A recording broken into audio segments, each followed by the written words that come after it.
It's time for the Breakaway presented by Frontier Communications. Thank you, Jake. Jeremy, happy to have you here finally. First time on Timbers and 30 in the Breakaway. I wanted to start talking a little bit about your time at Duke, what you got out of that, and first off, when I think of Duke, I think of basketball. Coach K, did you get to go to any games? Yeah, actually I got to go. I didn't take advantage of it as much as other student athletes. But students get in for free, so that's a really nice thing that Duke does for its students. And I went to the game against Notre Dame. We were ranked 3rd at the time. They were ranked 6th, so it was a really big game.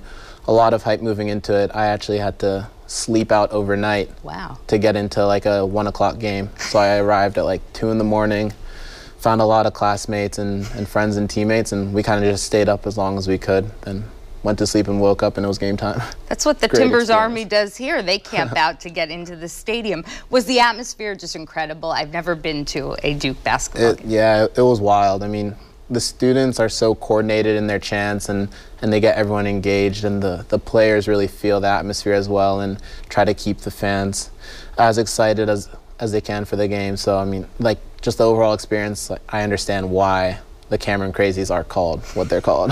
That's incredible. Well, your time at Duke opened your eyes to a lot of things, some good, some bad. I know that one not so great experience you had was being there in 2015 when a noose was found hanging from a tree in the student union. And I've read an interview you've done from back then where you talk about how that really opened your eyes to, you know, social wanting to be active and bring about positive change. What did that experience do to you? Yeah, I think that experience, as you said, opened my eyes a little bit. Growing up in Bethesda, suburb of DC, I was kind of lucky not to have gone through a lot of the harsher aspects of racism that still linger around.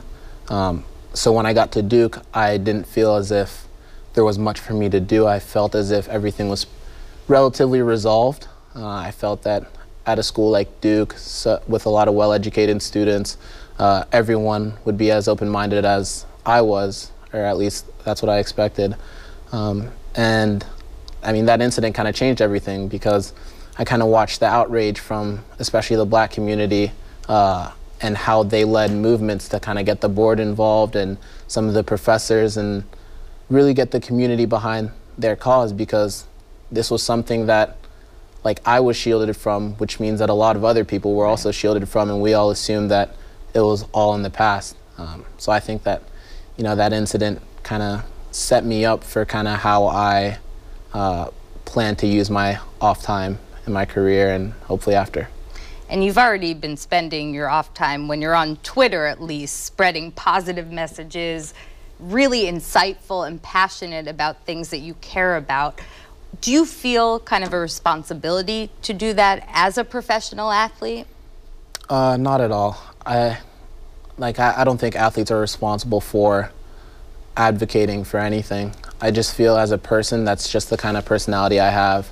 I feel as if I'm lucky to have this platform that I do have, and I want to take full advantage of it and reach out to as broad of an audience as I can. I try to stay as positive as I can.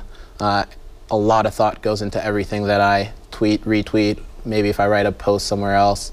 A lot of thought goes into that, because I don't want to offend anyone. I just want to bring some awareness to certain issues that might not get as much attention in the news cycles, just because we have a lot of really dominating events that take over the news cycle that we miss out on maybe some relatively smaller ticket items. What are some of the issues you feel most passionate about, or that are most important to you right now? Yeah, I mean, obviously as an African American, issues relating to the community are really important to me. I think education's a big, really big issue. I think that if we can devote the same amount of resources to educating African Americans, not only African Americans, also people without the resources to get the proper education, I think that that can lift them and everyone else, because having everyone educated will fix a lot of problems, I think. And it's such a contentious debate on how to fix education. I mean, I don't think it even gets through Congress, and obviously that's pretty gridlocked as well. But again, I was fortunate to have a really good education growing up, going to some of the best public schools in the country, and I think that that's provided me the perspective to kind of want to help other people get the same kind of access to whether it's books or news or that kind of stuff. And then criminal justice reform as well. I think that's really important. Just the way that we treat prisoners and people coming out of prison and how hard it is for them to restart on their life. And I think as a society, I mean, we're judged on how we treat kind of the lowest of our people, and it's important that we treat them better. Jeremy, thank you so much for coming on. Guys, if you're not following this one on Twitter, you have to. He's very interesting and insightful always. So thank you so much for coming on Timbers in 30. Good luck this weekend in Colorado. Thank you for having me.